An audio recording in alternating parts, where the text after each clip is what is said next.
Today, our conversation will be on dealing with menopause. I do have with me here in the studio today, founder, Menopause Support Nigeria. She's also the convener, the Meno Club. Join me this morning as I welcome Mosumola Dosumo. Thank you for being here on the program today. I'm glad to be here. Right, Mosu, this morning we're talking about menopause. So let me start by asking, yes, a lot of people might have a fair idea of what menopause is, probably also textbook definition of what menopause is. But for you, what exactly do you consider, or how will you describe menopause?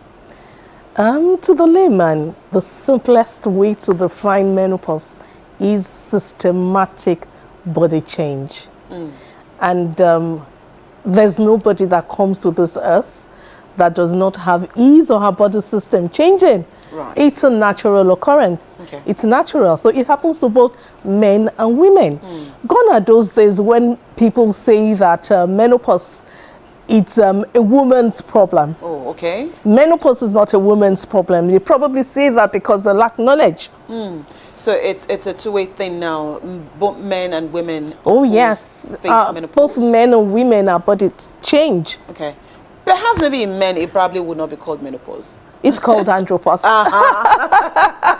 It's good to change the name for that. Exactly. So, you know, I mean, sometimes it's good to also put things in perspective so people know that, all right, yes, body changes for both the man and the woman, and then they differ in what, of course, the names that we call them. But, of course, our concentration this morning is on menopause.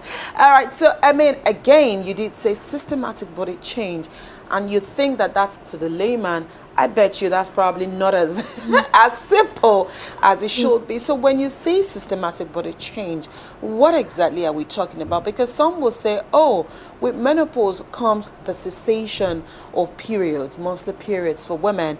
And some will say, oh, okay, it looks like my period ceased a year ago and it came back. Are you telling me I am gradually going into menopause? And so is there an age bracket here as to when you start watching out for these systematic changes? Okay, gone are those days when you think that menopause starts at 50, 51. No. Okay. And most people actually believe that once your body system, once your period starts dwindling, or I don't see my period anymore, I'm in menopause. Okay. Menopause is more than that. Right. I've seen cases of 35, 36, 37, 8-year-old women going into menopause. Right. So it's not so much of age dependent. Okay. There's so many other factors that contribute into this. Right. But most of the time, when you're talking about menopause, maybe the bracket age of 45 and above. All right. You have pre-menopause, people that fall into menopause before that age. Okay. That's what you call early menopausal people. And then you see this menopause thing, it's a transition. Right. You go into perimenopause. For some people, it could take 10 years. I have a friend that the perimenopause stage only took her just 2 years. Okay. Fortunately, God helped her. She had given birth by 37, 38. By 39, her period ceased completely. Wow. Okay. And then from perimenopause, you're going to menopause itself. During the perimenopause stage, the first thing that you probably notice is your period dwindling.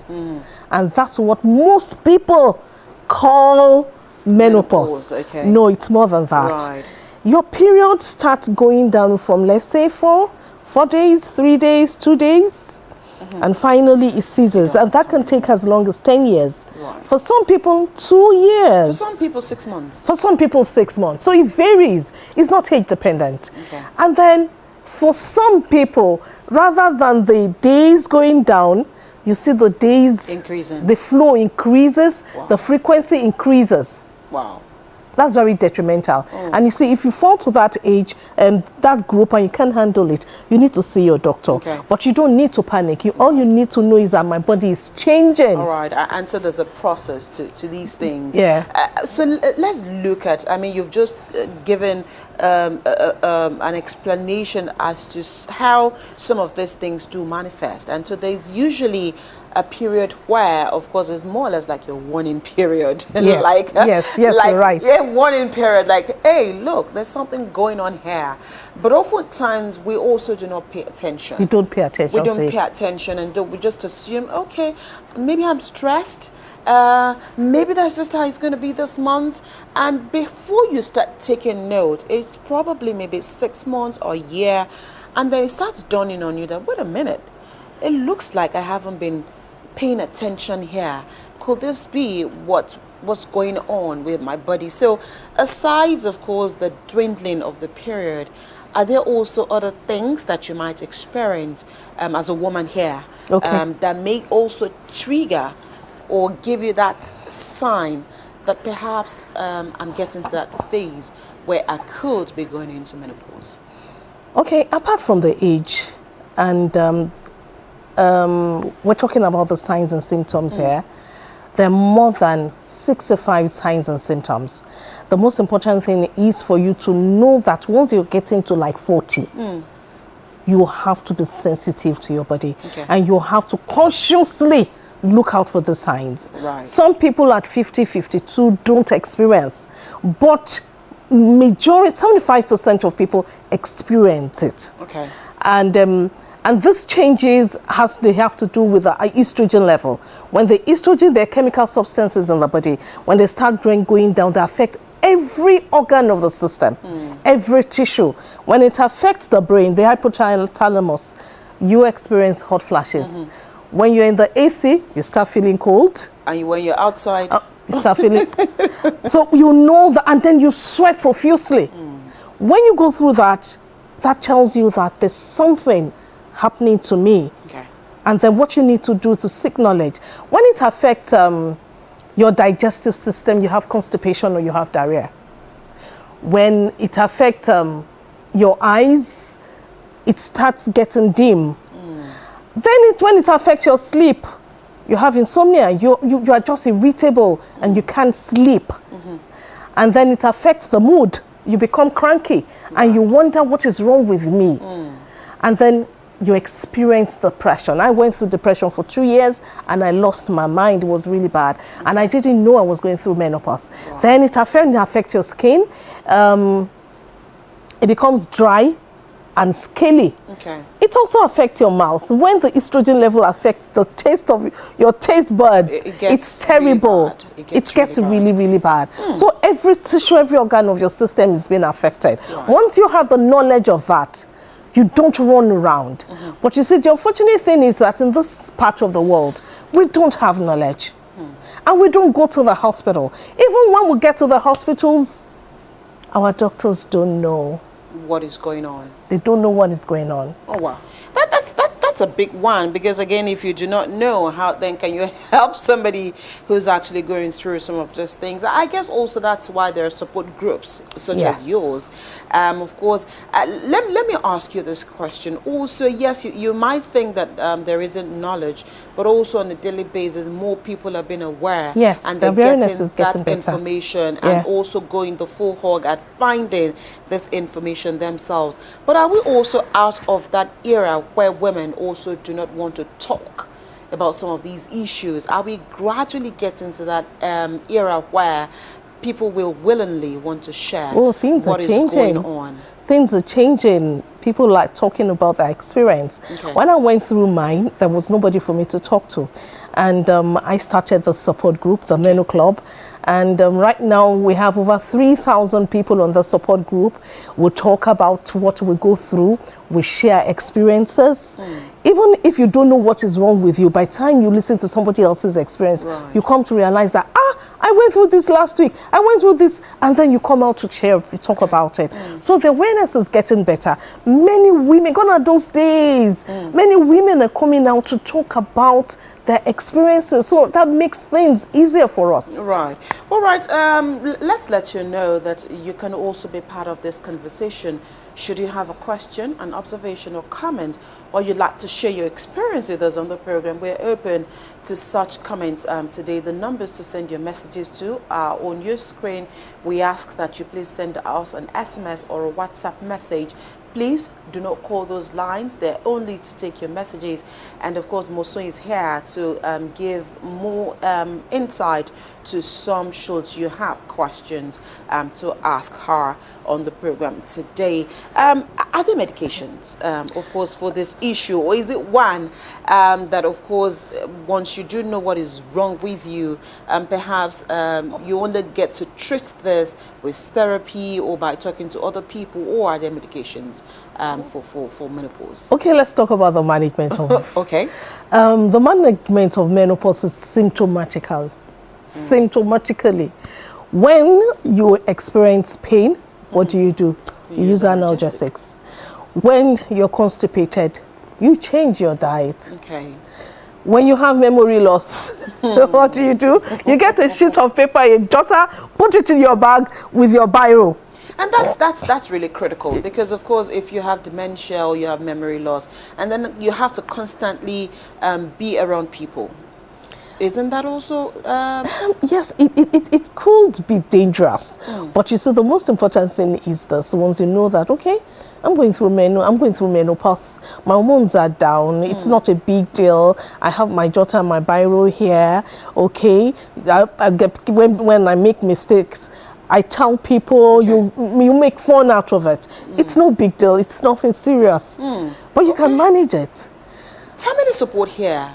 That's where how important, again, because if you're cranky, constantly cranky at home, and everybody's wondering, can you get off mommy's track, because you could just get tossed away, and so you need the support of your husband, you need the support of your husband. Yeah. So let's talk about the support, because again, if you yourself do not understand what is going on with you, how then can others understand what is going on? So let's talk about the support system from the home front. From the home front, it's good to know that many men out there are getting to agree that men go through menopause, and that's called andropause. Once you get to understand that both of us are going to get to this stage, both of us are getting old, we're aging, and our body system is changing, the first thing we need to do is both of us must seek for knowledge. Okay. Once we have that knowledge and you realize that what your wife is going through is not peculiar to her alone. Okay. Another thing is be patient with her, get to understand her, know what she's going through, and then most of the time, pardon me to say this on stage, at this stage, the desire for women for lovemaking it drops completely. Okay. Drops so most of the time. Drops completely. It's not like she's just been insensitive. No. Because again, that's where, of course, some men will say, "Oh, she's just irritable. She just doesn't want me to come near her." So you must understand the fact that it's a process. It's a process. And once you understand that this is what your wife is going through, there's so many other things that you can do. Okay. Spend time with her. Most women at this stage don't want sex, but they want companion. We love companion. We love our men to tell us how much you love us. Hold her hands. Okay. Touch. Go out together. Go out for walks. Go on dates. There's so many other things that you can do. Right. And then be patient with her. When she shouts or she's cranky, just go near her, give her a hug, give her a pank at the back and say, I understand what you're going through. It'll be fine. Menopause. It will be fine. It's a phase. But then let's talk about women who also just don't want to admit the facts. Because there are people who also do not want to admit the fact that this could be menopausal. And then they just want to fight their bodies and think, I hope I'm not going crazy. I hope I'm just fine. And so how important is it for everybody to have, to let it sink, that this is a phase that comes with the age or that comes with the circumstance, and it is one that is also you can overcome? That is very detrimental. If your body system is changing and you're struggling with it, and you don't want to seek knowledge, these complications, once we go through them and they're not managed, they can get complicated and get out of hand. And sincerely, it can lead to death. Right. It's just like somebody, once your hormones go down, uncontrolled estrogen can give rise to diabetes. And then you're still struggling with this, it gets complicated. It can lead to anything. Right. So the most important thing is, once you see that your body system is changing, go get the support group, Right. get knowledge, and seek for help. Don't struggle. Right. Shade Oloniyo from Jos says, good morning. Please, I use natural supplement. Is it good? Because I am not 55 and all the menopause symptoms are in me. Good topic and good guest. Thank you, Shade. Do you have anything to say concerning The supplements? most important thing to use in the management of menopause are natural supplements. And what are natural supplements? Talking about food? Okay. Water? Well,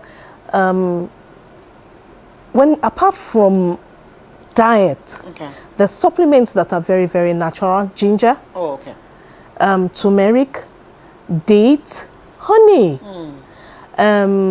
black quartz. There's so many of them out there. Okay. What they do is that they mimic the phytoestrogens. They mimic the effect of the estrogen in the body, and they help to balance it out. Okay. We don't. I'm not one of those people that talk about hormonal therapy. Hormonal therapy for me are no-go areas because of the side effects. After they help in management of the hormones, they end up causing cancers. So I don't really encourage anybody. All right. The ginger, the cloves, the garlic. most of them are anti-inflammatory. They have anti-inflammatory properties, Okay. so they help to balance you out. And exercise. I was going to come to that, because people also think that, of course, exercise means it has to be hectic. Just walks Just walks. are fine. 30 minutes. Move your body. Shake your body. Be happy. Dancing? Yes. Yoga. Yeah, okay. I know a lot of people also sometimes get worried. I'd like for you to dwell on the depression side of this, because you've gone through I've it, gone and through then it. you went through it for 2 years, and you dealt with, of course, depression, because also depression can be suicidal at times, and you just want to lose it, and you just want to end it all, thinking, you know what, I think this battle isn't mine. I just want to find somewhere else. And so when, for example, you do not understand how you gradually got into menopause, maybe for some reason you didn't keep track, and you just didn't realize that you're in it, and then it drives you to depression. How do you drive yourself out of this? Bimbo, you see, because I went through it, it's you have to be intentional. It's a conscious thing. And you see, it's very easy for you to just find yourself there. I didn't know I was going through depression. It was my children, my 9-year-old boy, that made me realize that there was something wrong with me. Okay. They couldn't tell me, Mom, you're depressed. Right. But I just realized that Mom, my there's something attitude, going on. my behavior, something has changed. Okay. But you see, I didn't see myself. I didn't know what was wrong with me.